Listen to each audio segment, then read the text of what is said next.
Good Tuesday evening and welcome to the NCW Life Evening News. I'm Grant Olson. Here are a few of the stories we have coming up for you tonight. 4 short-term rental operations on the outskirts of Leavenworth have been deemed illegal to operate by the Washington Court of Appeals. North Central Washington Libraries is ready to help offer people tools to tackle critical conversations with the help of Seattle-based author Monica Guzman. Get ready for a very wet weather period beginning tomorrow night. More on that coming up in your complete North Central Washington weather forecast.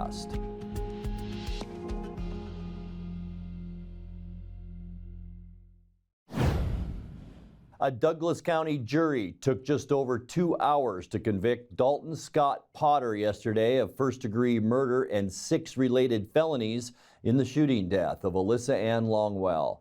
The 28-year-old Potter was also found guilty of multiple counts of first-degree assault and witness intimidation.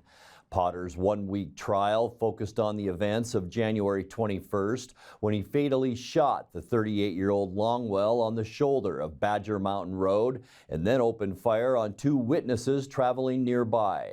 The Tri-Cities woman was Potter's former girlfriend. The jury acquitted Potter of 1 charge of first-degree robbery. He faces a term of up to life in prison. No sentencing date has yet been scheduled.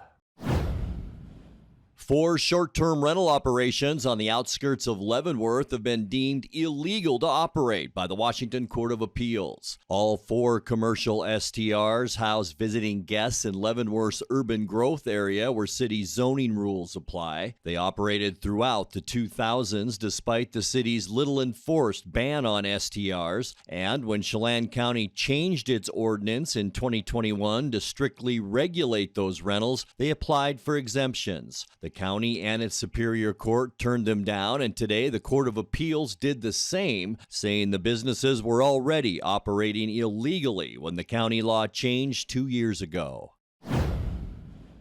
A ground and aerial search in the Wenatchee foothills Saturday and Sunday still found no sign of Travis Coleman, the Wenatchee man missing since last spring. Coleman is believed to have ventured into the hills April 22nd and is presumed deceased. It was the 3rd major search effort to recover Coleman, this one involving up to 25 volunteers from Chelan and Pierce County rescue teams, 2 search and rescue deputies, 3 rescue dogs, and the Chelan County Sheriff's helicopter.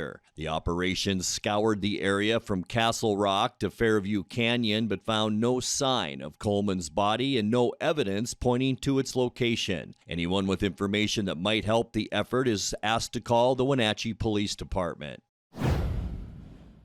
3 board members for the North Central Educational Service District have been reelected. Michael Musick, Larry McGuffey, and Marcia Henkel will all retain their seats and serve another term for the next 4 years. Musick, who represents District 2, first joined the board in 2020. McGuffey serves District 4 since 2007, and Henkel, who represents District 6, has been on the board since 2015. There are 7 board positions total, and their 3 seats were on the ballot that went to all public school board members in the NCESD region. Musick, McGuffey, and Henkel begin their next term in January.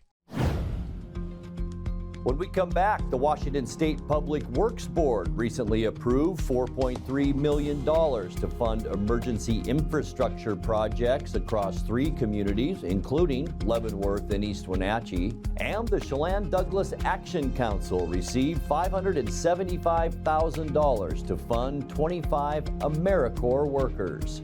I'm Grant Olson, and you're watching the NCW Life Evening News. Abby's has been around the Pacific Northwest for generations. Yep, our parking lot used to have phone booths, and this amazing hair was considered to be in style. You know what hasn't changed in the past 59 years? Our recipes, hand-rolled dough, and toppings to the edge. That's what makes us legendary. It's back, baby. You asked for it, and Abby's listened. Bacon. Bacon. Cheddar. Yep, this amazing pizza is on sale for a very limited time. Hurry in or order at abbys.com. Your taste buds and family will thank you. At Confluence Health, our mission is clear: to provide exceptional care for our community. We believe in healthcare that's personal and local because we're just like you, members of this great community. We are Confluence. Local care by and for our community. Local care by and for our community. Local care by and for our community. We are Confluence. Coming home should never be a chore. Let Merry Maids of Wenatchee customize all your cleaning needs. Weekly, bi-weekly, special occasion. Do you have a vacation home that needs cleaning? We clean them too. Locally owned and operated, let Merry Maids do the cleaning while you focus on your family and friends. Merry Maids has special offers to fit your budget. Request your free cleaning estimate today. 509-663-1710. Castle Rock International is the Northwest's premier real estate agency for large acreage properties, farms and ranch land, lodging and resorts, waterfront properties, and commercial real estate. Professional, knowledgeable, and discreet, award-winning Castle Rock International has the listings and the highly qualified buyers you have been looking for.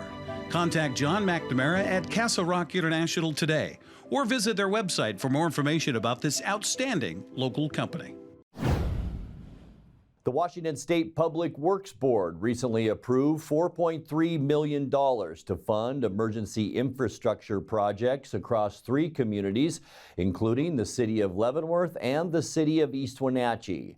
The city of Leavenworth will receive $400,000 to fund the repair of its Pine Street water main. East Wenatchee was approved to receive $175,000 to repair a failed segment of the stormwater system on North Baker Avenue. That emergency repair work was completed last week. The remaining $3.7 million will go towards expanded broadband connections in unserved areas around Whidbey Island. While elections and holidays approach, so do tough conversations with family and friends. North Central Washington Libraries is ready to help offer people tools to tackle critical conversations with the help of Seattle-based author Monica Guzman. Her book, I Never Thought of It That Way, How to Have Fearlessly Curious Conversations in Dangerously Divided Times, will be the center of a virtual program scheduled for next week. Guzman will help demonstrate how to take the first steps towards understanding other viewpoints and how to talk to others about them. Her book is available digitally and physically at all 30 branches, and the program will be held via Zoom on Thursday, November 9th from 7 to 8:30 p.m. with registration available on the NCW Libraries website. Washington is set to distribute roughly $24 million of federal grants to 24 AmeriCorps organizations, including Chelan Douglas Community Action Council in Wenatchee. AmeriCorps, a federal agency, focuses on serving directly to different nonprofits through organization members. The distribution of these federal funds serves to further provide community outreach and development to areas through the 24 organizations. Chelan Douglas Community Action Council will receive $575,000 as part of this program to employ 25 AmeriCorps staffers and continue nonprofit work within the Valley. Coming up next, both candidates for mayor of Washington's Bavarian Village have long experience in local government. We'll have more from Carl Floria and Rich Brinkman in tonight's feature story. A series of storm systems is headed our way tomorrow with very wet weather expected through the weekend. I'll have all the details in your complete North Central Washington weather forecast. That and much more still to come tonight. Please stay with us. At D.A. Davidson in Wenatchee, they believe your investment success begins with a personalized plan. A plan that is the roadmap you need to navigate your way to living your best years in retirement. D.A. Davidson can help you create a plan so you can take the time to enjoy the finer things in life. Let the financial advisors at D.A. Davidson help chart your retirement future today. Bring the whole family up to Stormy Mountain Brewing and local public house in historic downtown Chelan. Applewood smoked brisket, street-style tacos, and our award-winning barbecue rubs and sauces. Our meals pair perfectly with our exciting lineup of craft ales, made right here in Chelan. We've got room for big groups, or give us a call for catering. So grab the kids and check out the fun at Stormy Mountain Brewing and local public house located in the heart of Chelan. Hi, I'm Brian Campbell, and I'd be honored to be Wenatchee's next great mayor. I've been called to utilize my collaborative leadership style and broad-based background in finance, public safety, Wenatchee City Council, and community service to unite our small town as one Wenatchee. During our conversations, you've been telling me that you're concerned about the rising crime, cost of living, affordable housing, and homelessness. As mayor, I will be your voice, and we'll work together to implement common sense solutions to these problems. Paid for by Brian Campbell for mayor. Both candidates for mayor of Washington's Bavarian Village have long experience in local government. Incumbent Leavenworth Mayor Carl Floria was elected in 2019 to combat the town's housing affordability crisis, which has seen people who work in Leavenworth squeezed out by rising rents and home prices. His opponent, Rich Brinkman, is a former Leavenworth City Council member who's also been a city administrator for both Leavenworth and Wenatchee. In tonight's feature story, we spoke with both candidates as part of our ongoing interview series ahead of the November 7th election. If we're going to house and affordably house a workforce, they're going to be smaller units. There's going to be, cottages. There's going to be the idea that you can build affordable single-family homes on a single-family lot. That ship sailed. That's not possible. The cost of them, just the cost alone, makes it impossible. So you need smaller units. You need more, and it raises concern for people about density. How much density do we? But you have to use the infrastructure you have because it's so expensive. So it means putting more duplexes, condos, like I said, cottage, even tiny homes, in order to get to be able to house a workforce. And the other thing, so we've started the process through the Planning Commission of allowing for more ADUs, for instance, more duplexes instead of single family. Now the idea is you keep it in the scope and things. You want it to still look and feel like that small town and that appropriate to the neighborhood, but still have more units. And that's a tricky thing to try to pull off, but we're committed to trying to do that. But the thing that's missing, and this is the thing that we won't solve our problem without a funding stream, that we can grab some of these. Because it's in such high demand with people with money that no matter how many units you create, if you don't have a way to say, we're taking these and keeping these for our workforce, and that takes dollars. That's the only way in this society that you can grab something and claim it, is if you can bring dollars to the table that can put those restrictions on it. And that's where we haven't yet got a funding stream, a local substantial funding stream that will help us to be able to grab that. Well, I have not seen any real evidence that higher density reduces housing cost. I haven't. And I think we need to be really concerned about, if we are increasing density at significant levels, if there's a major wildfire, how do we get everybody out of town? You remember, what was it, a couple of years ago in California, fires came through and just completely decimated, and what had just happened in Hawaii, right? And people couldn't get out. So I think we want to be very careful of that. And I think we also want to maintain the character of our neighborhoods. Who doesn't support affordable housing? Okay, and I think I mentioned this the last time I was here, but when the current mayor's affordable housing project of Aldea Village up on Titus Road occurred, I was city administrator, I was new, and the project went way over budget, and I was the one that went out and secured the grant funding to make sure the utilities could be connected and the project complete and usable. So of course I'm for affordable housing, but there are a lot of factors that we don't control here. Market forces. If people want to come to Leavenworth and buy property and develop it, How do we say no to that? We can try and manage thoughtful growth, right? Making sure we have the adequate water and sewer capacity for any new development. But I think we need to take another look at how much density we really want, and at what point does increased density reduce the character of neighborhoods.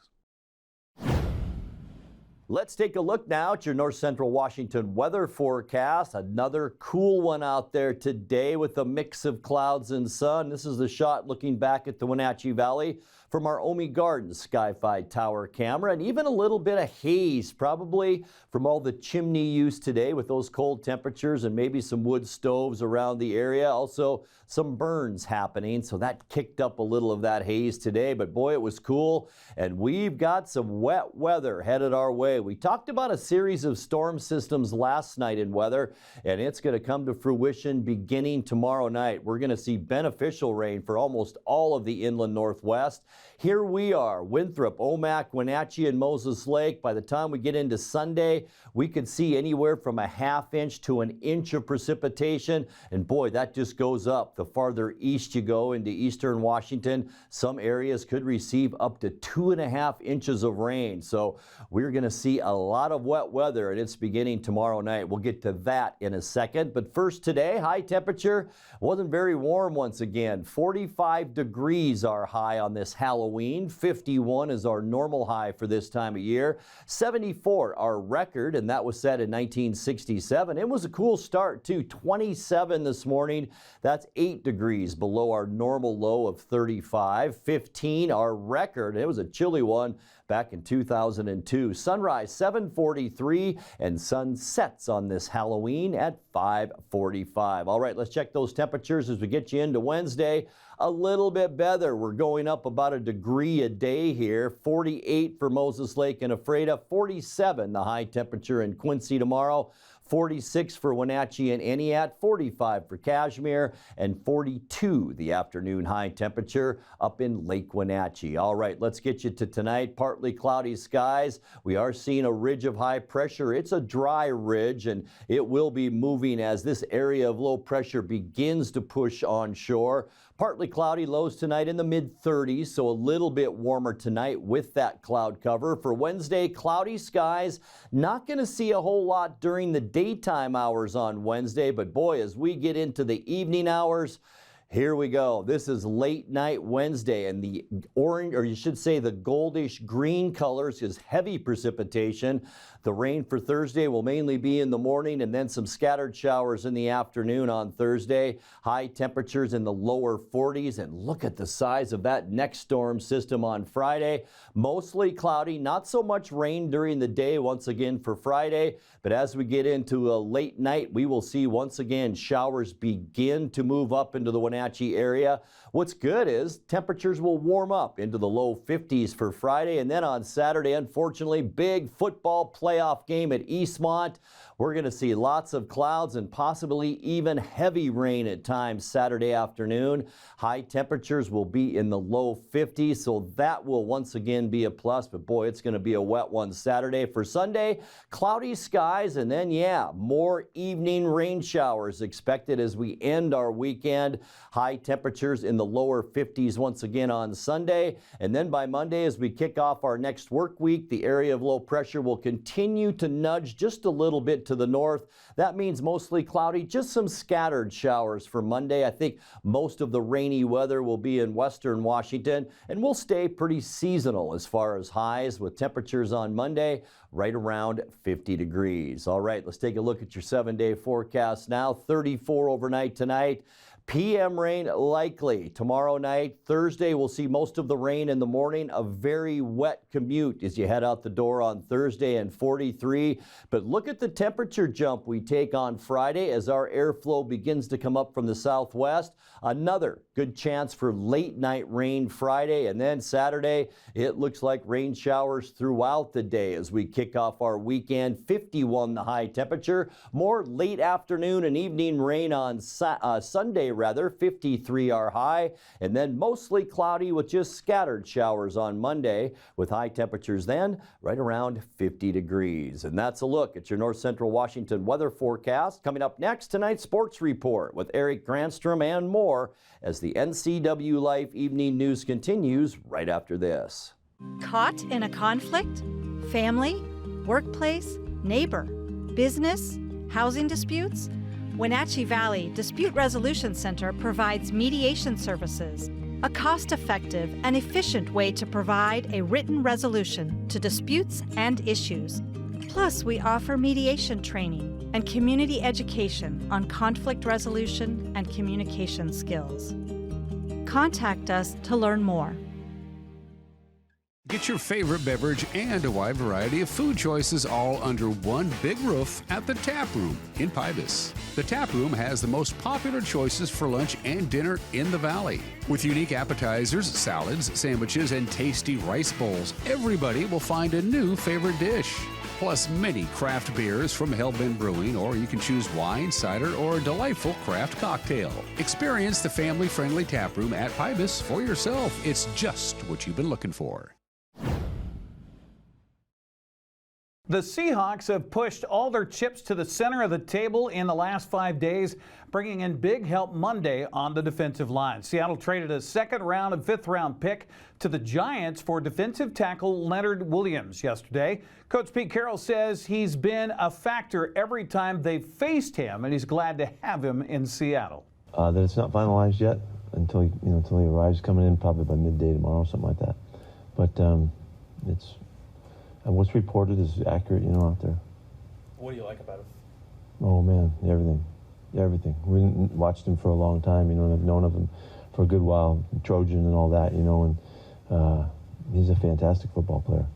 And he's the kind of guy that can, make a difference in games. He's really a nice player. How does his skill set complement what you already have on the line? Yeah, I think he's a little different. His style is different, and he's a classic three technique. He's been doing that for a long part of his career, and he's really good at it. And he's an all-around player. He's versatile, run and pass, rush the passer, and cause issues and problems for your opponent. He's a terrific kid. He's a leader and a competitor, and just the kind of guy that you're fortunate to have on your team. Williams comes to Seattle just 5 days after the Seahawks signed Frank Clark in free agency. The trade deadline is today. The Seahawks, meanwhile, improved to 5-2 with Sunday's 24-20 win over Cleveland. Coach Carroll was very complimentary of three offensive tackles who rotated during Sunday's win. Talk about what a terrific job that Charles did, giving Miles all the credit. He's a fantastic football player. But Charles really did well in battling with him. He wound up, flipping the other side. And when our guys had shots on the other side, they did well too. You saw Jason was in the last drive, and he had Miles on his side the whole time. And we made it through the drive, and he didn't wreck the drive, which he can do. And so I was really praised the three tackles for doing a fine job in general against a really good edge group. And I thought that was really an exciting part of this game. Seattle currently ranks towards the bottom of the NFL in penalties. They had another 7 flags for 43 yards Sunday, and Coach Carroll says they have to try to be better. Yeah, we continue to find our way to 6, 7, 8 penalties a game, and we got to get out of it. We got to catch up. And the most crucial ones, as you were saying taken, I think you meant we were getting called. Yeah, the crucial situations are the third downs. You saw the big 4th down one call. It was a huge penalty. It's a huge penalty, and because we're off the field and all that. Those are the kinds of things we have to avoid. We just had some crucial ones in tough situations, and when you extend the drive, it's almost like it's a turnover for them. And certainly we are in control of how we place our hands, so we have to do a better job of it. I'm just trying to get out of the cellar on this thing. I'm not trying to be the best in the league right now. I just like to kind of creep out of the cellar, I think we're like 28th or something right now. And so we're shooting for, get out of the 20s right now. Seattle travels to Baltimore to face the Ravens Sunday at 10 o'clock. That'll be on CBS. Well, the Seattle Kraken wrapped up a 4-game road trip with a 4-3 overtime win over Tampa Bay last night. Seattle jumped out to a quick 2-zip lead in the first period before the Lightning clawed their way back into it. Jared McCann would find the back of the net for the game winner in OT. Sends it back in deep for Eberle. Eberle up there with Winberg. Back to the point it goes. Done it, peeled off of the chains. There's a shot. And the rebound picked up and blasted in there. Rebound. They score. And it's Brian Dumoulin who finds the back of the net. There's the goal scorer, Dumoulin. Now down the wing comes Yamamoto on his backhand. And that one is punched down by Johansson. Back in the middle for Gord. His shot scores. Yanni Gord back in Tampa makes it 2-0. Kraken. Cirelli puts it back to the line. This is Radish. Radish works it across to Fleury. Fleury in front trying to find a tip. Scores! Tapped into the side of the net by Tanner Jeannot. Yamamoto carries it in and Seattle sets things up. Here's Dunn. Dunn shot and then it's tipped wide of the Lightning net. Beniers back to the point for Vince Dunn. Down the cross. One-timer. Stop. Rebound. Scores. And it is Yamamoto with a power play goal. And Seattle has found some offense here in this first period tonight in Tampa Bay. 1 minute remaining in this Lightning power play. Second unit on. There's Cirelli with a shot loose. Puck there for Jeannot. Rebound. They score! Alex Barré-Boulet pounds it home. And it's 3-2. Up ahead to Barré-Boulet. Cuts back. Hangs on. Puts it into the corner for Cirelli. Pass got through him, but it's picked up now by Hagel. Back in front. They score! Brandon Hagel puts it towards the net. And it gets in somehow. And both teams are going to take 1 point from this one, and we're going to go to 3-on-3 overtime. Takes his time, he watched by Chernak. Here's Bjorkstrand, near side McCann.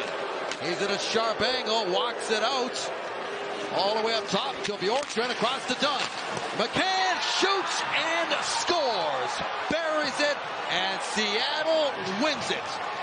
Seattle returns home to host Nashville Thursday night at 7 o'clock on Root Sports Northwest. The regular season wrapped up for one team while the playoffs continued for others in prep volleyball on Monday. Ellensburg swept Ephrata in the final match of the Seahawks season 3-zip. Bulldogs earned the league title with the win. Waterville Mansfield and Etihad advanced to the District 6 1B championship last night with semifinal wins. Shockers swept Wilson Creek while the Tigers took down Soap Lake. Tournament shifts to Wenatchee later on this week. The District 6 2B tournament reaches its final round in Omak tonight. Liberty Bell faces Tonasket in a loser-out game. Brewster takes on Lake Roosevelt for third and fourth. Okanagan plays Manson for the district title coming up at 7:30. Before the Big Nine gets its District 6 4A tournament underway, there are play-in games tonight. Eastmont plays at Moses Lake, while Davis is hosting Eisenhower. Winners will advance to the tournament Saturday at Wenatchee High School. There are 5 postseason soccer matches across the region today. Actually got underway earlier. Okanagan playing at Tonasket for the District 6 1B 2B championship. Other loser-out game features Liberty Bell and Brewster. The last game of the District 6 1A tournament tonight in Leavenworth, where Cascade is hosting Quincy in a loser-out game. District 6 4A play-in games tonight have West Valley at Moses Lake, while Eisenhower is hosting Sunnyside. Speaking of soccer, NCW Life will have the District 6 4A championship Thursday night in the Apple Bowl. Wenatchee will host Eastmont for the title as the two teams face off for the third time this season. Sebastian Moraga and Matt Wisen have the call at 6 o'clock on Thursday. Game streamed live on our Facebook page. It'll air on TV Friday night at 6:30. That's a look at sports news. I'm Eric Granstrom. Have a happy Tuesday. And that will do it for our newscast tonight. For more on these stories and other news from around North Central Washington, you can find us on Facebook or our website at ncwlife.com. And remember, if you see news happening, we'd like to hear from you. You can send us an email at news@ncwlife.com or give us a call at 888-6295. I'm Grant Olson. Thanks so much for being with us and have a great night.